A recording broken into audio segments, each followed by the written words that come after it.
Theater in Chicago is in full bloom this season. Joining us with some springtime recommendations is theater critic Hedy Weiss. Welcome back, Hedy. Good to see you. So let's start with Sean Hayes, a Glen Ellen native. Of course, he is known for his role in Will and Grace. He portrays Oscar Levant, not Levant. Remind us, who was Oscar Levant? Well, for people who lived between the 20s and the early 60s, they know him as this multi-talented guy. He was a wonderful pianist. He was a champion of Gershwin's music. He was a writer. And then he also was, he appeared on late night TV and other TV programs. And this play, Goodnight Oscar, is set in 1958 when Jack Paar, the host of The Tonight Show, wanted him to be one of the guests on the program's first broadcast from Hollywood rather than from New York. And so everybody was watching, and this is the key to the story is the fact that he got Oscar Levant got a 4-hour pass from a mental institution, which is where he was, and not for the first time, because as he said, there's a thin line between genius and insanity, and I've crossed it. So do you think this show is headed to Broadway? Oh, I definitely do. And you know, there was kind of a secret on the first night that we weren't supposed to really divulge, but everybody knows now. At the end of this really very well-written play by Doug Wright, Sean Hayes sits down at a grand piano and plays Rhapsody in Blue live, perfectly, brilliantly, and it's a stunner. Because, surprise, he is a master pianist, which, I mean, I think people have seen him play piano, but maybe not knowing that he's got that talent that he has. So next up is Stand Up If You're Here Tonight, which is an interesting title. What is this show from the American Blues Theater all about? Well, the title kind of gives it away a little bit. It's about the interaction it's a one-man show. It's the interaction between a guy who is really lost, a middle-aged guy.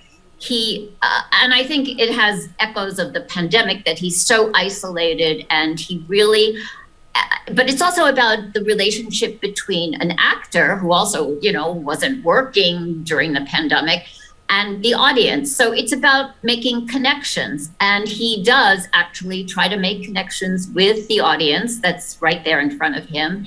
And, people who don't like to participate, he's very conscious of that. That's the playwright John Coldenbach makes that clear.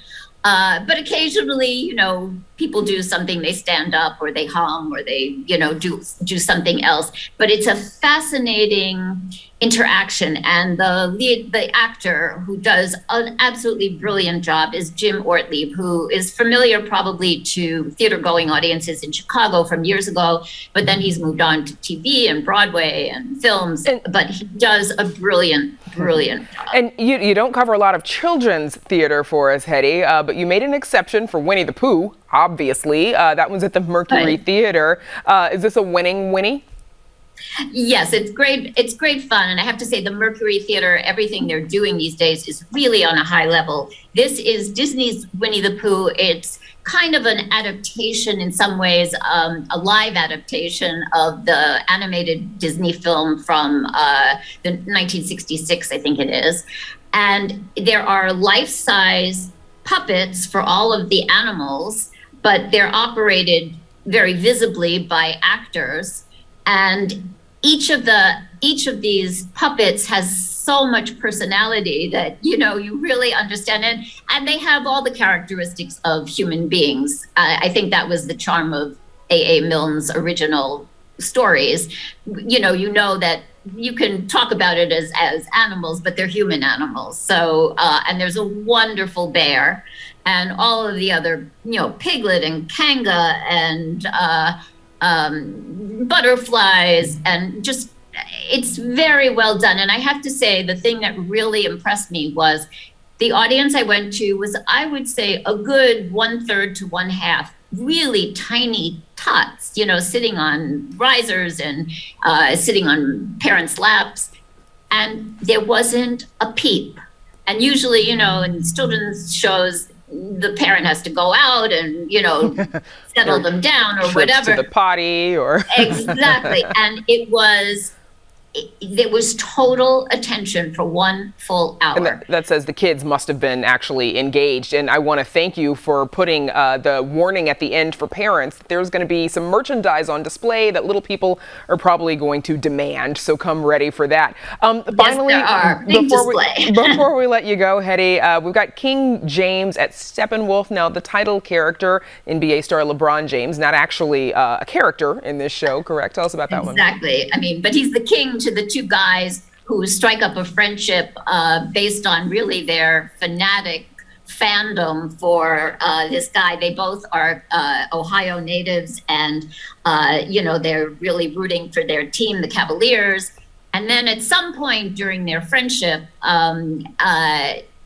LeBron moves to Miami, and one of them is very, very insulted, and the other one says, that's the way life is. But then there's also the development of the friendship between these two guys. One is black, one is white.